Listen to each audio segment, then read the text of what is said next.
Hi guys, welcome back again to our YouTube channel. Kung bago ka pa lang dito, don't forget to like, share, and subscribe sa ating YouTube channel for more helpful online tutorials. Good day everyone! So this time, ituturo kung paano mag-load sa Signal TV gamit ang GoTime application natin. Just in 3 minutes, mapaprocess na natin ang ating load sa Signal TV. So it's hassle-free, so watch the video till the end. Okay, so simulan na po natin. Open lang natin ang ating GoTime Bank application. Then scroll down lang natin. Then click mo yung buy load. This time, tap lang natin yung utilities or view all. You can select view all or utilities. Ayan. So pwede mo yung i-click ulit yung utilities dyan sa ibabaw.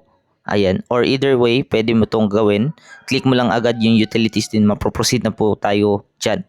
You can select either ePIN or dun sa Signal TV. Once we select ePIN, these are the promos na pwede nating makukuha. Ang problema sa PIN is kailangan mo pang makuha yung PIN na isi-send ni GoTime Bank sa yung CP number. Then pupunta pa kayo sa web loading tool nila. So mataas yung process. So yun ang problema if we select PIN sa GoTime. However, if we select Signal TV, so automatic, ilagay lang natin yung signal number natin. Then, click mo lang yung next. Then, pwede na tayong pumili ng mga promos dyan. Sa akin is 200 lang na promo. Wait lang for a moment. Select lang tayo ng promo natin. Once we select promo, ayan, may 200. Yan ang na-select ko. Click lang natin yung next. So, wait lang for a moment. Okay, so loading. Ayan.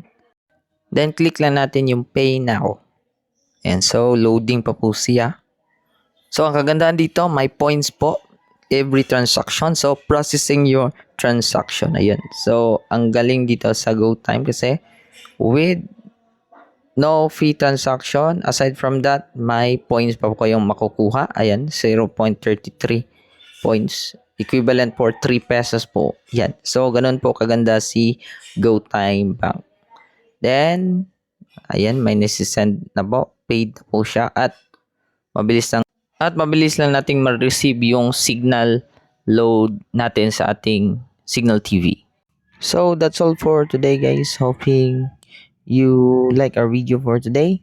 And please like, share, and subscribe sa ating YouTube channel for more helpful online tutorial. And God bless po sa ating lahat.